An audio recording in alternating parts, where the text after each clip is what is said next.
I did it. It's a new setup. I thought we could try something new for this read-in.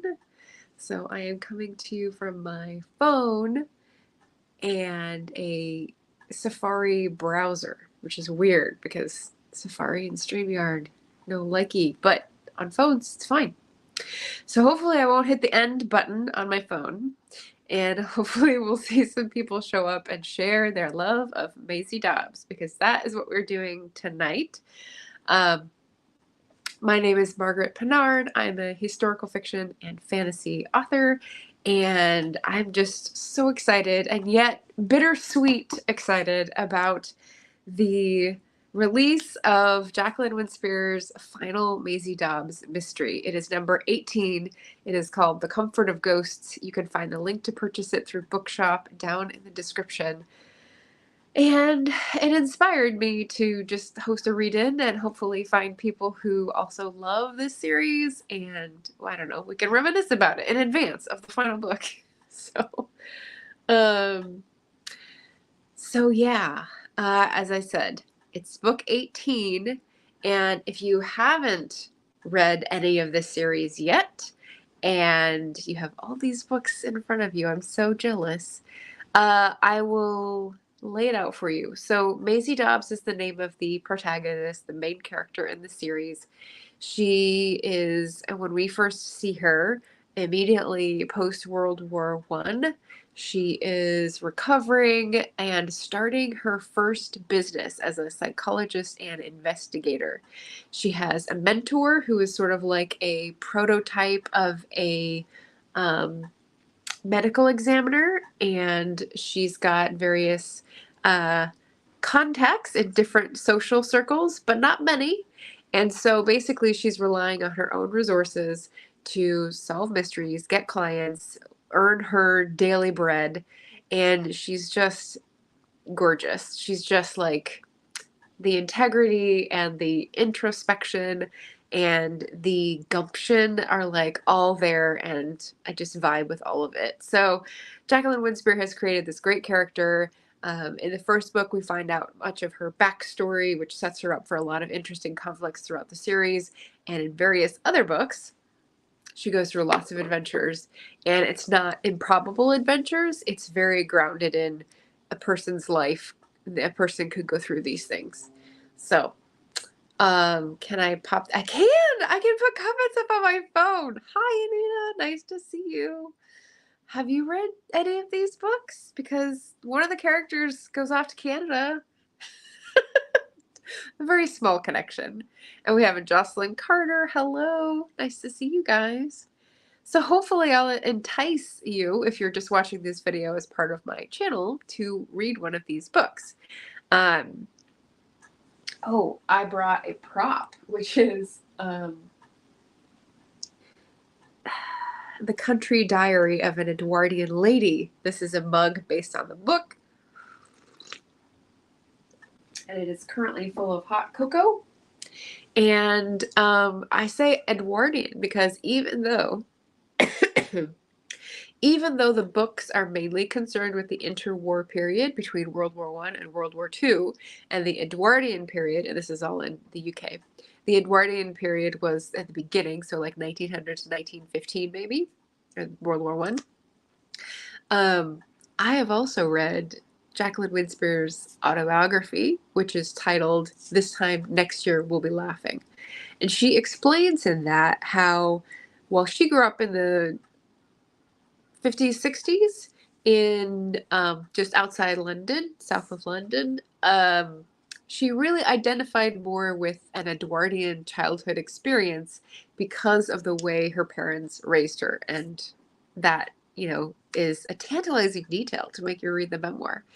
But no, it was really good. And that made sense to me, because if you think, well, if you're writing about things that you know, but they really belong to a different period, how does that work out? How does that come about? But she explained it really well, and I really liked it. Oh boy, Anita says, I'm still reading the first one. Darn my slow reading habits. Oh boy, I think you might write faster than you read. Yeah, the first one, is just called Maisie Dobbs, and that's the sort of iconic cover art. It's a little shadow heavy and two-dimensional graphic illustration with certain color palette. And of course you see Big Ben, so you know it's set around London. And yeah, so hopefully you're liking it. Jocelyn says hot cocoa sounds good. Yes. So what we're going to do this evening is pop into some reading sprints. You could be reading book number 1. You could be reading, I don't think it says the number on the outside. No, of course it doesn't. I am not a completionist, so I do not have all of the books. I've read all of the books, but I haven't retained all of them. Some of them are library copies. 4, 5, 6, 7, 8, 9, 10, 11, 12, 13, 14. Okay, so this is the 14th one, which I kept because I got a signed first edition used. This is number 4, and I'm not sure why I got a larger trim size, but this is, I think, my favorite in the series, Messenger of Truth. It talks about artists, and again, and several times we revisit people's war trauma. So that's a good theme vein that she sort of returns to every now and again. And this is the one I will be reading tonight. So some people don't like to start a series unless it's finished. Well, this is your chance. The series is finally finished. As of today, all the books are out. But my weird sort of hang up is that I pre-ordered the book in 2022. So I got it when it came out because she came on to A Mighty Blaze and I got to produce her interview, which is fantastic. But I haven't read this book. It's been sitting waiting because I wanted to have some Jacqueline WInspear to read in case I needed it. So that's my sort of weird hang up.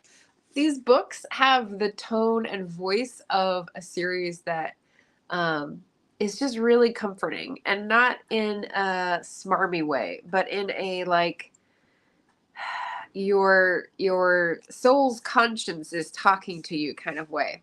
And that heart call kind of feeling is what I feel like makes my trilogy kind of a kindred to this. There's something about a woman who is in difficult circumstances, who is trying to do the right thing and like trying to drop into her best self to divine what that right path is, and not having a lot of tools at her disposal, but forging ahead anyway and having lots of courage and gumption. And so that's why it's bittersweet that the series is now finished, but like I have the power to write more books like that. So that's going to be my inspiration from this. So I'm going to go ahead and start on A Sunlit Weapon, which is number 17, the penultimate book in the series. Ooh, Anita says, I do have another one in audiobook though, and I'm liking book 1. Excellent. Excellent. Devin is here. Hi, Devin. Glad you made it. So I'm going to set a timer just on here because I'm on my phone instead of my computer. I'm just going to have it chill. We're going to just sit in this environment, and I will set a timer on my phone so you'll just hear it go off, and I apologize in advance if it scares anybody. Let's see if I can remember how to do this on this old phone. Nope, that's not how you do it.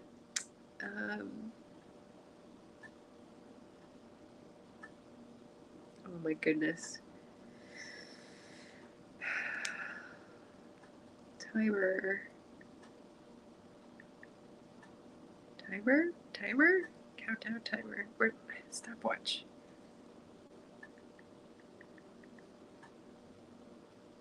Siri knowledge. Oh my gosh, it's getting so complicated. I know it's on here. Clock? Yes, there we go. All right, how long would you like to read for? I'm gonna get dug in. I haven't started this, like I said, maybe 30 minutes. So I'm assuming we'll get like 3 sprints in, maybe 4 in 2 hours. So let's go ahead and start with a 30-minute and 2-second sprint. Yes, because that's exactly what we need. I'm going to curl up here with my hot cocoa, and anyone else who comes in, I will catch you at the 30-minute mark. And I'll try to, well, I'm going to be in the book, so I'll see you at the break. How about that? I don't want to try to like work the comments while I'm in the book because I love this book so much. Okay, so 4:10 and 30 minutes, 4:40 for me. And you'll hear the timer go off just like I will. Have fun reading. Reading position here. All right.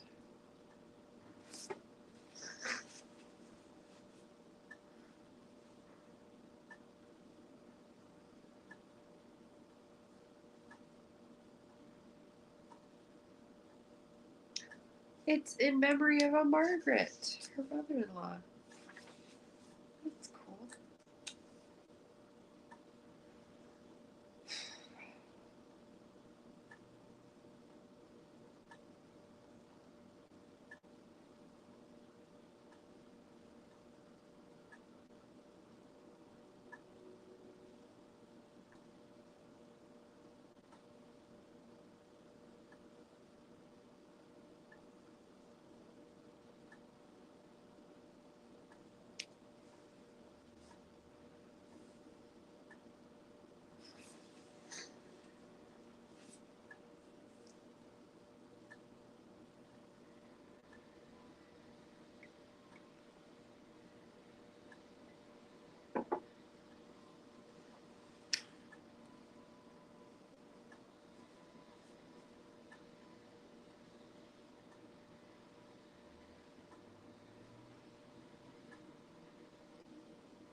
There we go.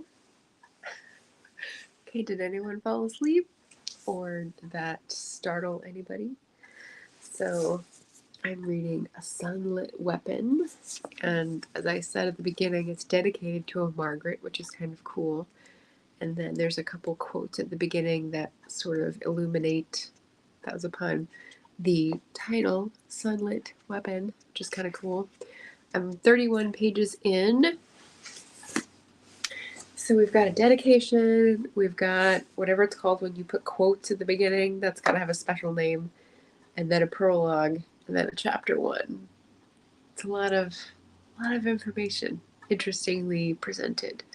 But yes, I had a couple questions I was just going to ask people about Maisie Dobbs if they happened by. Anita, are you reading your book or are you doing more work? I suspect you're doing more work, but let me know. I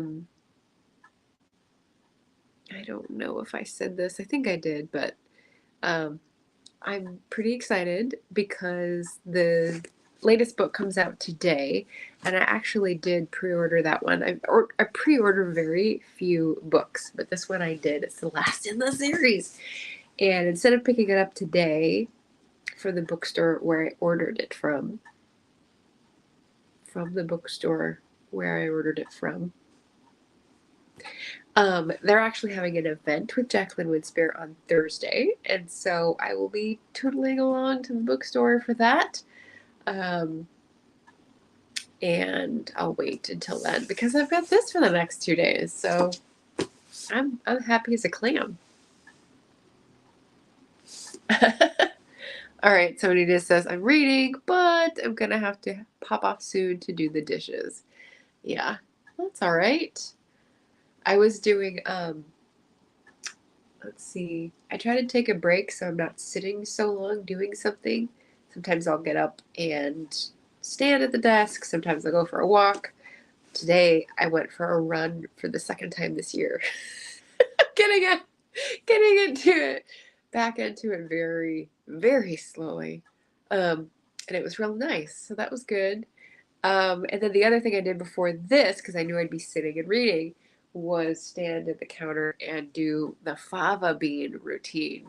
So I had to shell them out of the pods, and then I had to boil them, and then I had to peel them. So I'm going to make a soup. And yeah, that took a while. The recipe calls it a labor of love, and I'm like, they're prima donna beans is what they are. They require prima donna treatment, but they do look very healthy. I think when things are bright green, they just make you feel healthier. So that was my kitchen errand before I started the stream. I'm guessing no one else in the chat at the moment has read her memoir. So I'll pass over that for now. But what about favorite secondary characters?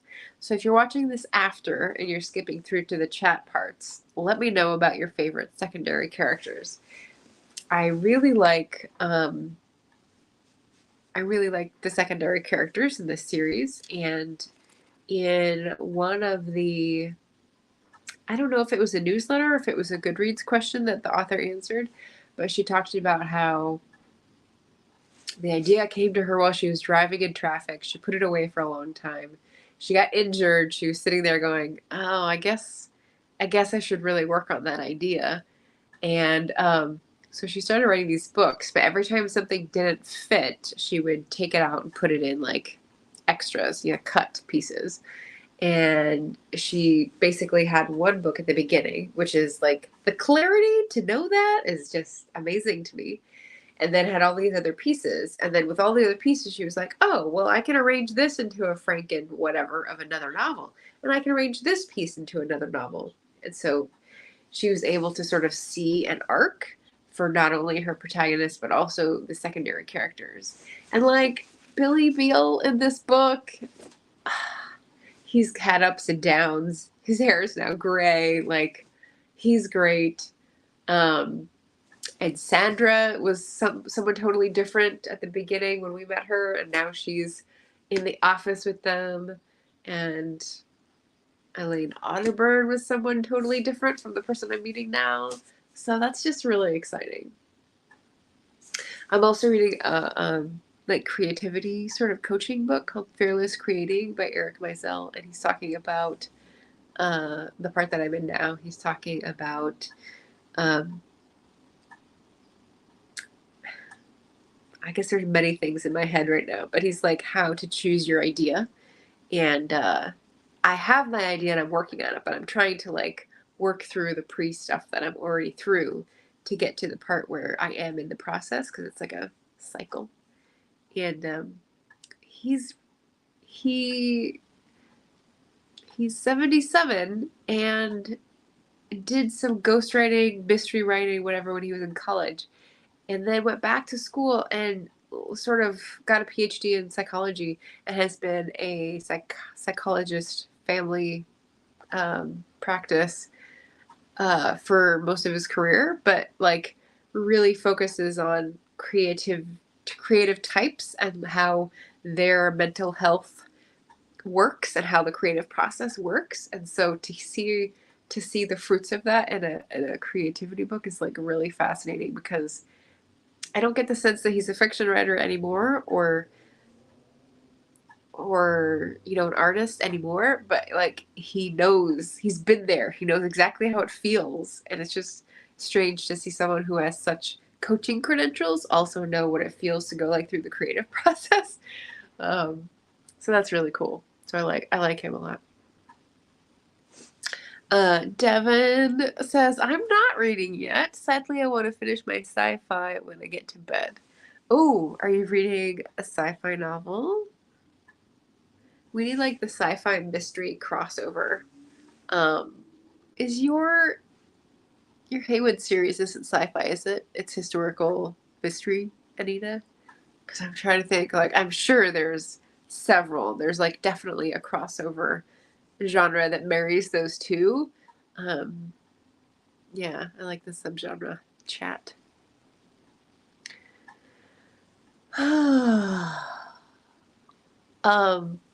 One of the other updates is that since I'm doing this tonight, and I'm also doing First Friday morning, and I'm also doing karaoke Saturday evening, I figured 4 was enough streams for a week, so I'm not going to be doing a video at my usual Wednesday at noon time, in case anyone was wondering. But yeah. It is paranormal. Okay. Well, there you go, Devin. There's a historical mystery series that Anita's writing that is alternate history, paranormal, detective, cozy horror.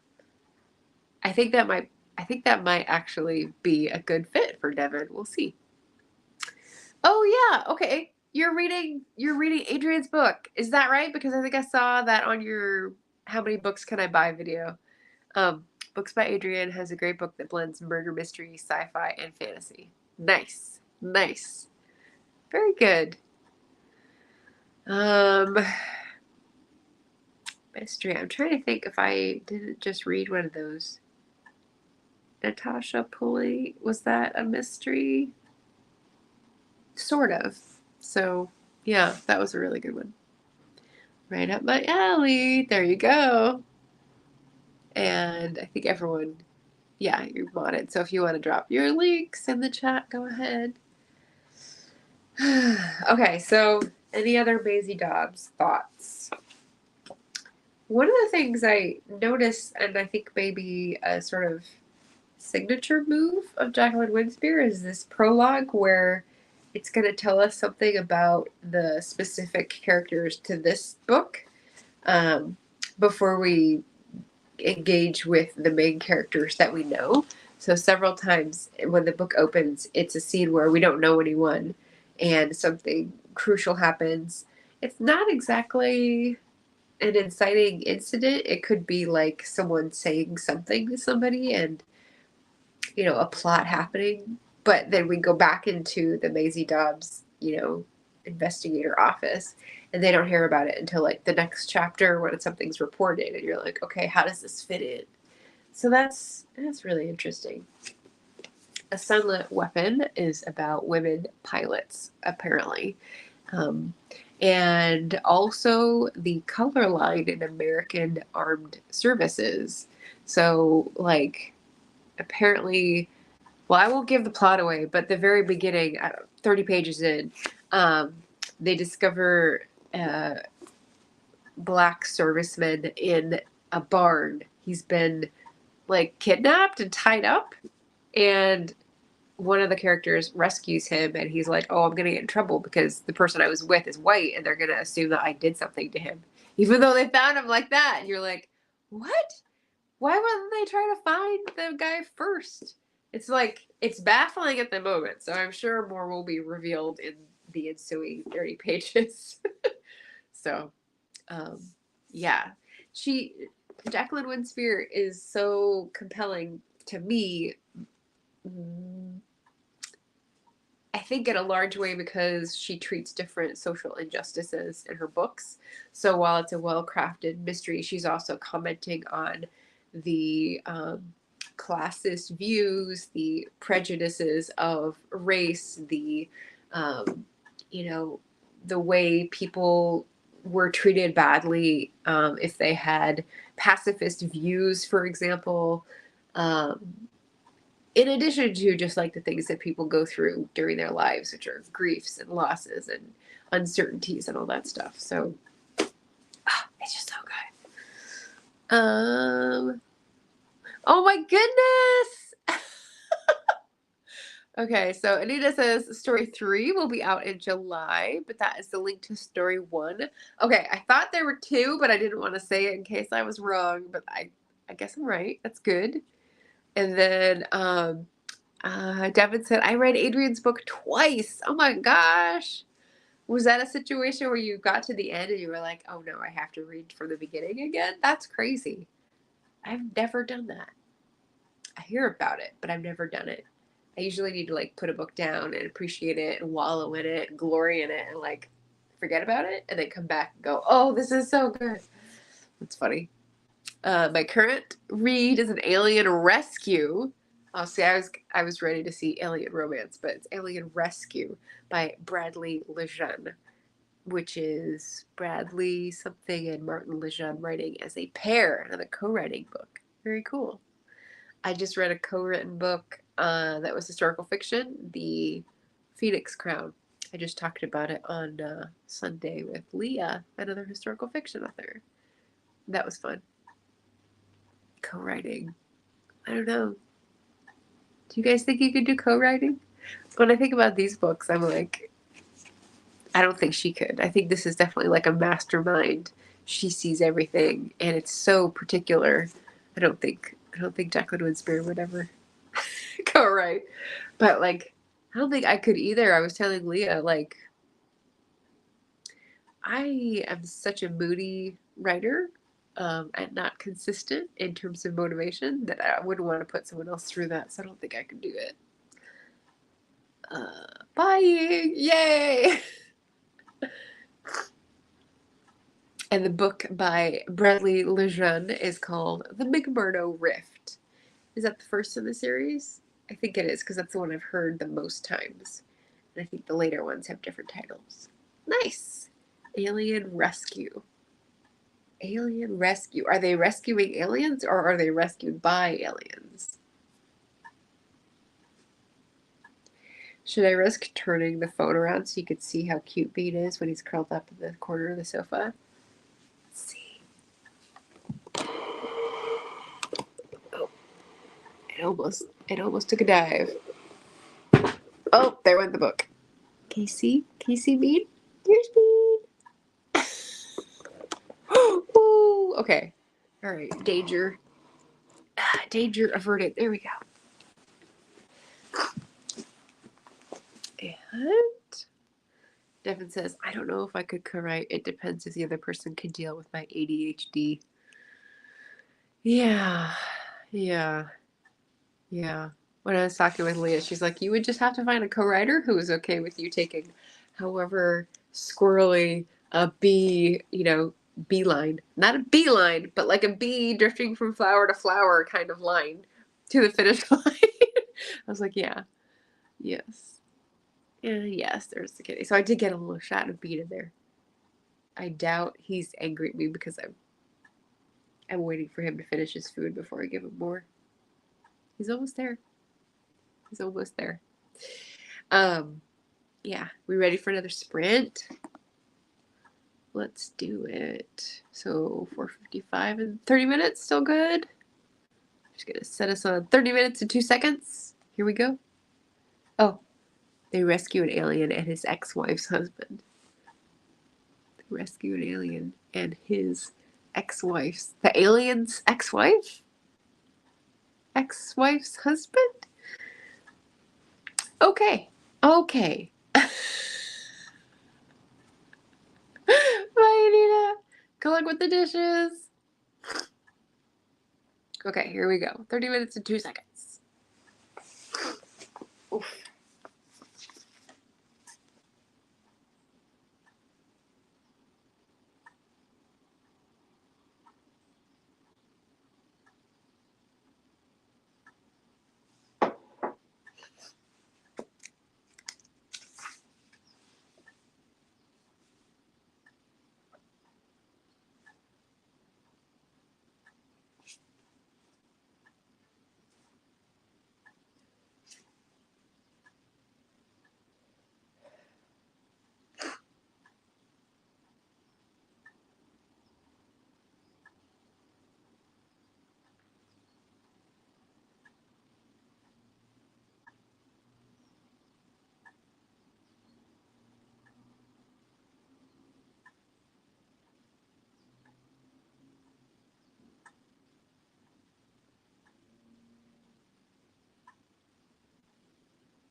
Okay, you heard my laughter at several places. That's why these books are so good. They make me laugh. I'm on page 67. So 31 and then 36. It's warming up. I guess I read more than a page a minute. Isn't that fascinating? And I'm also getting stuffed up. You can hear it in my voice. I'm sorry. The hot cocoa's cold now. Should I go heat it up? I'll go heat it up. The microwave comes calling.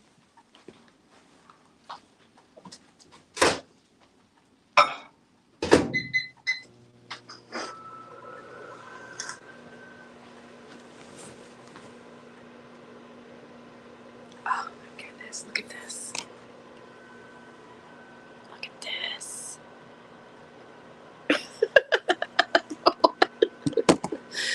The one paw outstretched. He's so cute. So I'm obviously enjoying A Sunlit Weapon. There have been a couple references to previous books and previous plots, and like, oh yeah, it's been a while. I don't think I have time to go back and reread the whole series. That's kind of a like Booktube thing to do, right? But like, I don't have time to do that.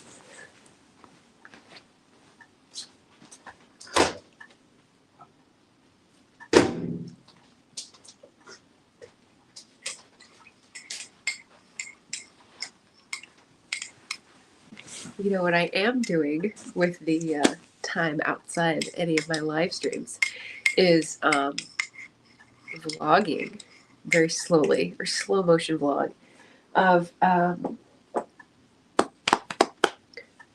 this. So I haven't started this one yet. I'm reading Money by Zola on audiobook, and when I finish that, I'm only like a third of the way through. When I finish that, I'll be reading The Life of Henri Brulard by Stendhal. What is Stendhal's first name? Do we know?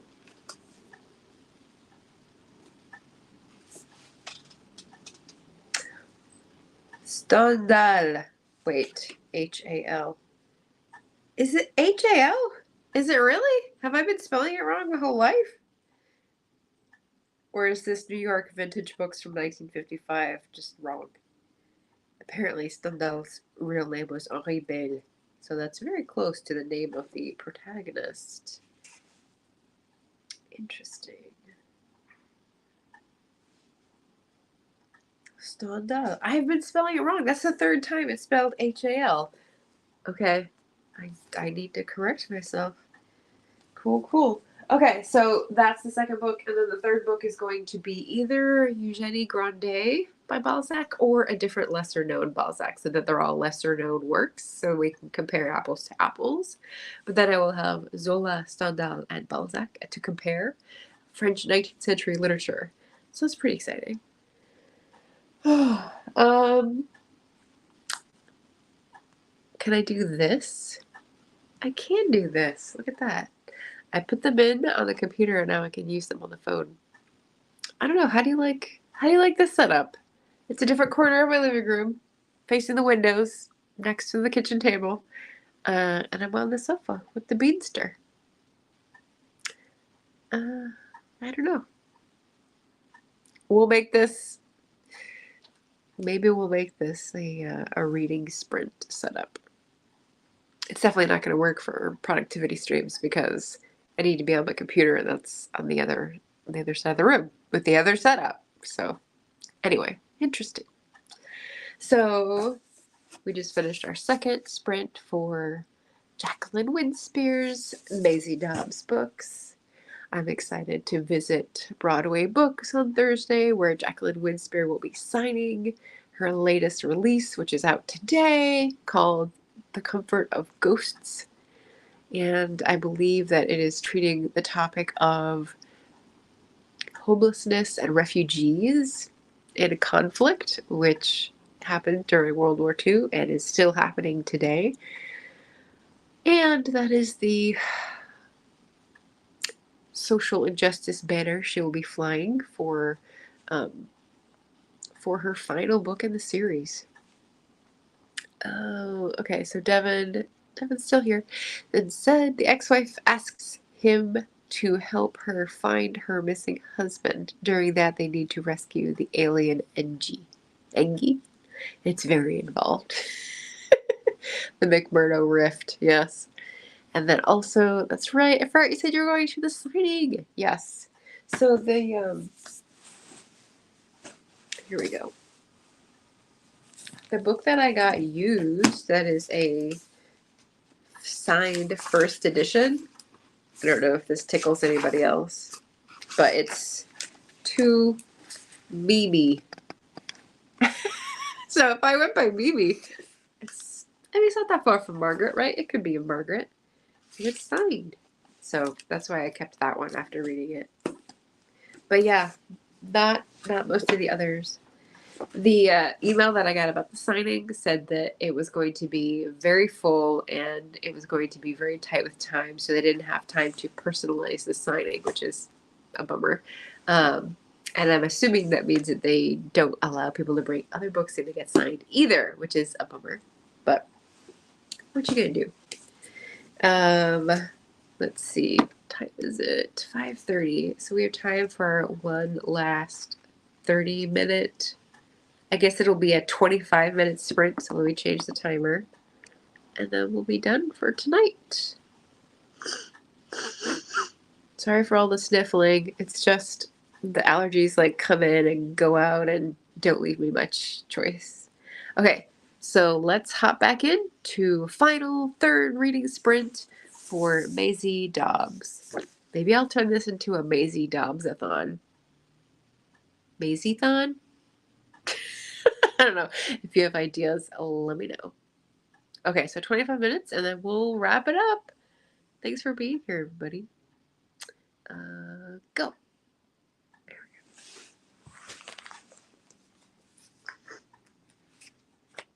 Maybe it's not allergies. Maybe it's just like a lactose intolerance and I refuse to stop indulging in milk for my hot cocoa. Oh well.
So good.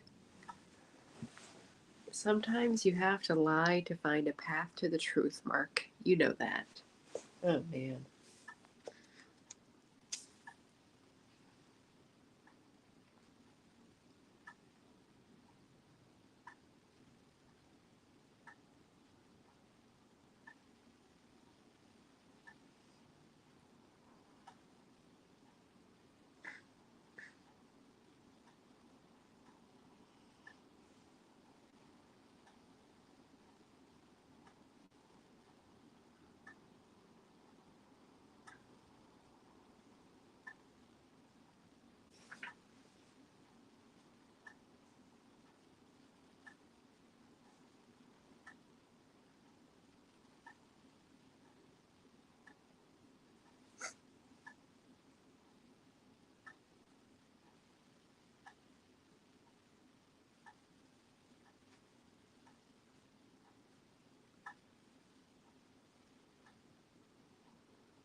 Interesting, using a phone.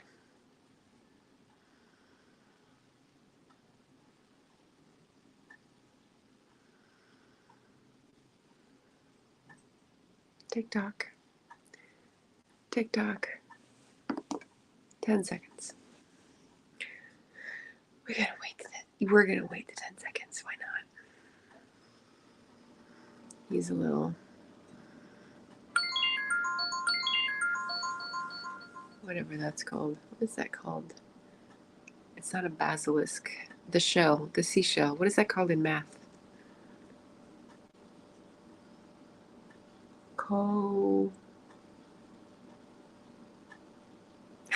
Coitus. It's not coitus either. Isn't it weird when words just leave you when you need them? Okay, so we finished our third reading sprint of Maisie Dobbs. I love it. I'll just give you a taste of the book I'm reading that is not a spoiler. So this is book 17, and 18 is the one that came out today. This is the cozy feel that I want for everyone in these Maisie Dobbs books. It was after her husband, daughter, and father had taken little Emma for a late afternoon walk that Maisie returned to the library where Brenda had lit the fire, in anticipation of Maisie working as she did every Sunday evening, going over her notes and plans for the coming week. She took her customary seat alongside the fireplace and for a moment stared at the burning coals, allowing the warmth to envelop her as she sat in the low light of table lamps.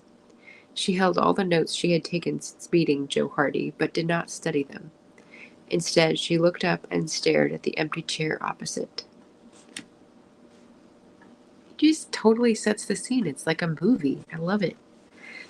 So I'm on page 98 after an hour and a half. Not bad, not bad. I just love these books. All right, well that's our read-in, and I hope maybe this video chances across the eyeballs of someone who hasn't heard of Maisie Dobbs and is inspired to go check out the series. I'm sure it's available in your local library, or if you've got some coin, you can pick up one of the books at your local indie bookstore. So, yay!